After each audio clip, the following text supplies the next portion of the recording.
Sheilas and fellas, we are once again pulling up to Best Buy, but for once, we aren't picking up some overpriced pre-built mate. Oh no, no, no, no, no, no, no. Today we are walking in to pick up an overpriced monitor, baby, but this ain't some ordinary 27-inch 1080p monitor your mother uses to watch Bold and the Beautiful. This is the legendary 45-inch LG UltraGear 5K OLED, and just look at her, mate. She is absolutely stunning. This naughty girl can switch from 5K 165Hz to what they call wide full high definition at an astonishing 330Hz. And all of this can be had for the low price of $1,999 United States sausage dollars and 99 cents. Who in the hell LeBron James is paying that much for a monitor, mate? Certainly not me and Hank. Let's see what else they have. Ah yes, the Samsung Odyssey Arc. An extra 10 inches in length, can be ran both horizontally and vertically, and weighs 90 pounds. Surely this will be much better priced, right?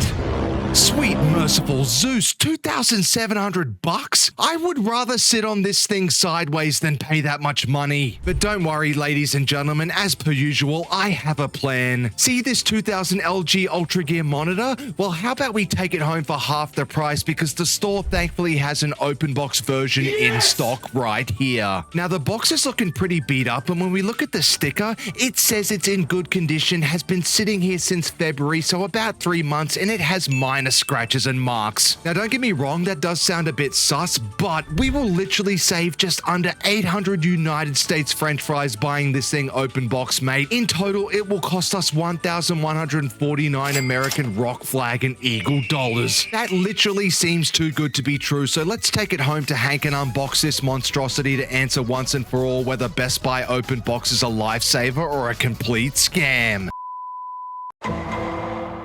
Alright dingoes and wombats, we are back in the glizzy cave with our brand new 1200 Buccarino open box monitor, and it is so big that we can barely fit Hank in the frame. Sorry about that, champ. I tell you what, get in front of it and give me 2 firm handshakes and we can open the box up. Terrific stuff, sausage. So as we open this baby up, it's literally packed like it's brand new. All the foam is in there. The protective wrapping is over the monitor, so I am hoping that we got a steal on this open box behemoth. So once we have it out of the box, installing the monitor stand is easier than your mother. It just clicks into place like so. Then at the bottom, you just insert the base right here, tighten these 2 screws up, and bada bing, bada boom. The monitor is good to go, and my goodness, mate, look how good she looks. I'm not talking about you, you idiot. Get out of the way. There we go. This thing is literally in tip-top shape. I could only spot one tiny little markdown on the bottom of the screen, as you can probably see here. And then there's also some tiny little scratches on either side of the bezel, but they are impossible to see unless you are really looking, so I say we got one hell of a deal on this one, mate. Once we flip the monitor around to check out the booty, we are met with this beautiful looking ARGB light show. My goodness, it looks tremendous. The only issue is, even though it is a work of art, if you are using the monitor, you aren't going to be seeing that crap, mate, so who cares? Now, as you can see, she looks pretty humongous on our desk here, but in person, it's actually not that bad at all. If you have followed this channel for a long time, you'd know that we have previously reviewed the Samsung Odyssey G9 Neo, and that thing was a monster, mate. It was 12 inches larger at a total of 57 inches. So to put that into perspective, here is the Samsung Odyssey 57-inch sitting at the bottom, absolutely frame-mogging our 45-inch LG UltraGear. But despite this, the old Life's Good monitor has 3 secret weapons. Number 1, it has much more vertical real estate than the Samsung. Overall, it is about 2 inches taller, and it actually makes the much wider Samsung feel extremely skinny in comparison. Secondly, the LG has a much more aggressive curve rated at 1000R versus the Samsung's 800R, so if you're looking for something very curved, go with the LG, mate. And then finally, the screen itself. The LG is rocking the beautifully smooth OLED panel, where the Samsung has a putrid mini LED. Yuck. So if you want me to do a full-on head-to-head comparison of these bad boys in the future, let me know down in the comments, and heck, like the video. Hank is desperate for it, mate. But going back to the star of the show, look how gorgeous that OLED screen is looking, and I am not just saying that because it's rocking Hank's beautiful face. But when we actually go to watch some videos and open up the best YouTube channel of all time, you can really see all the features features, it is advertised as having up to 1300 nits of peak brightness, although on average you're likely getting around 300. It also has a 98.5 DCIe P3 color gamut and is rocking a 5K 5120 by 2160 resolution, making it one of the only 5K OLED monitors available right now on the market. On top of that, not only can you use it as a single 45-inch monitor, but you can also set it up so you could use it as two separate 27-inch monitors, which is extremely helpful for video editing. But the best party trick by far of this monitor is being able to alter the hertz based on the resolution of it. So at 5K, for example, it is rated at 165 hertz, which is absolutely phenomenal when it comes to gaming. But if you are feeling like going into full virgin sweat mode, all you have to do is go into the menu, follow exactly what I'm doing right here, and just like that,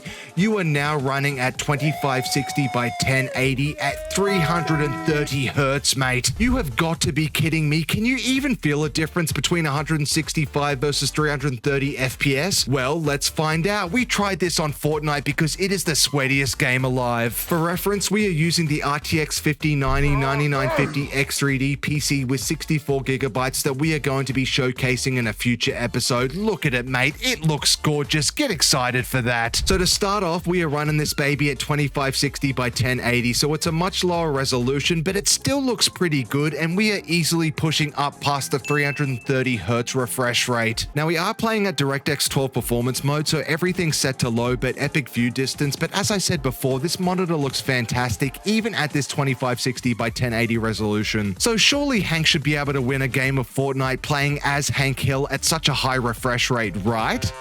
Right? Wrong. The dude got absolutely mollywopped by another sweat who had the high ground over him. Great stuff, Hank, you loser. Although, to be fair, the man doesn't even have thumbs and he's playing on a controller. He is very handicapped. Moving over to the 5K display, we are still pushing well over 330 frames per second on this RTX 5090 PC, but obviously now, the monitor is only rated at 165 hertz. But you know what? I can 100% tell you that I cannot feel any bit of difference, mate, between the 165 frames per second versus 330, and neither can you. Stop lying to yourself. Plus, this resolution looks 1 million times better, but if you actually believe that you are a better player at 300 hertz versus 165, let me know down in the comments and we can have a fist fight. But either way, Hank gets destroyed at this resolution as well. My god, we suck at this game. Moving on from this amazing refresh rate, straight over to what I believe to be this monitor's best feature, the OLED display, baby. This thing is crispier than a Popeye's crispy chicken burger, even when you're looking at it from the side angles as well. It gives such deep blacks and is honestly the best looking picture I have seen on any monitor, and that includes our current Samsung Odyssey 57-inch. The only thing I will say is it's not nearly as bright as the Samsung's mini LED display, but that monitor is honestly blinding, mate. This LG is still easily as bright as I need it to be. Another interesting feature on this particular OLED is that while most of them have a glossy finish and give off this insane reflection to the point where I could see my ugly mug 24/7 as soon as there's any light available in the room, the LG UltraGear actually comes with a matte finish, which I love because there is literally no reflection despite what angle you look at it and despite how much lights are on in the room. So great stuff again. Another added bonus that you might not even think of is the fact that it comes with built-in speakers, which aren't half bad, to be honest. Have a listen to them as Hank absolutely dominates noobs in Call of Duty Warzone.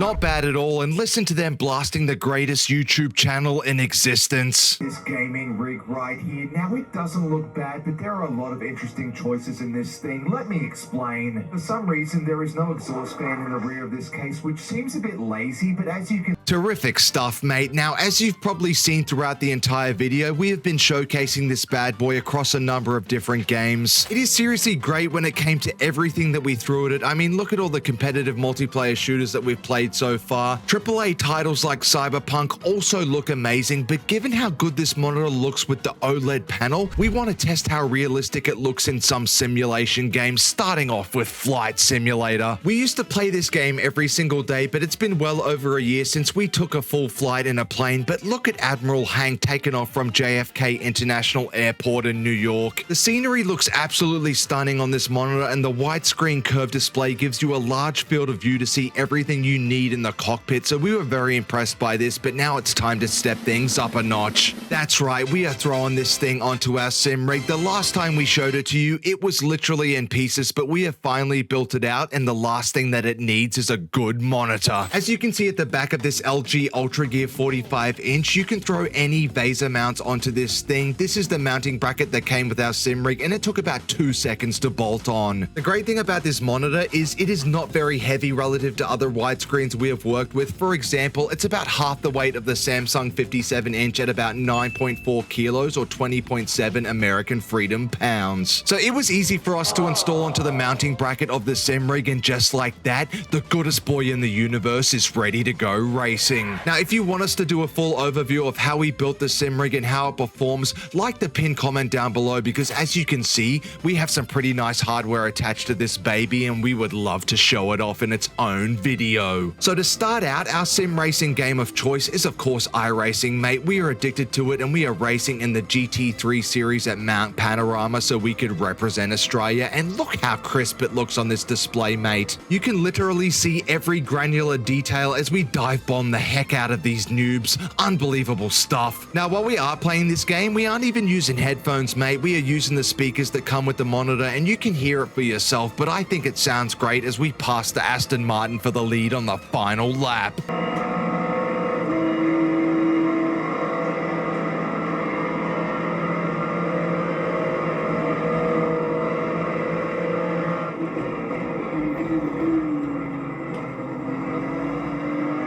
And just like that, we are so back, baby. We get the fat W. What a time to be alive as we wave to the fans down Conrod Straight at Bathurst. Moving on to Formula 125, and if you have followed the channel for a long time, you would know that me and Hank are hardcore F1 fans, and we are specifically Oscar Piastri glazers. We were devastated last year when he choked the title down the stretch, and it has not been a good start to this year, mate, so we are going to win this in his honor, and just look at how good the monitor looks on this game. We have set it to the highest graphics possible with ray tracing on but path tracing off, because even the RTX 5090 cannot handle it properly without lagging, so thanks for that, Jensen, you greedy bugger. But even still, we are pretty happy with the monitor. The only thing I would say is it doesn't give you the full wraparound immersion that a 3-monitor setup would give you, but even the 57-inch Samsung doesn't give you that feeling either. So outside of a 3-monitor setup, I would say that this is probably as good as it gets, but let me know down below if you have used this or a similar monitor on your sim rig and whether you love it or hate it. To finish our simulation experience off, we are going even more hardcore, mate. That's right, American Truck Simulator. What? Now, we have gone full virgin mode when it comes to truck simming, mate. We have a button box right here that allows us to turn the truck on with a key, have an actual truck-specific shifter that is capable of doing all 18 gears if necessary, and even have this IR tracker up the top here. It literally tracks our head movements so that we could look to the left and right in the truck and make sure that when we are changing lanes, we are not going to hit someone.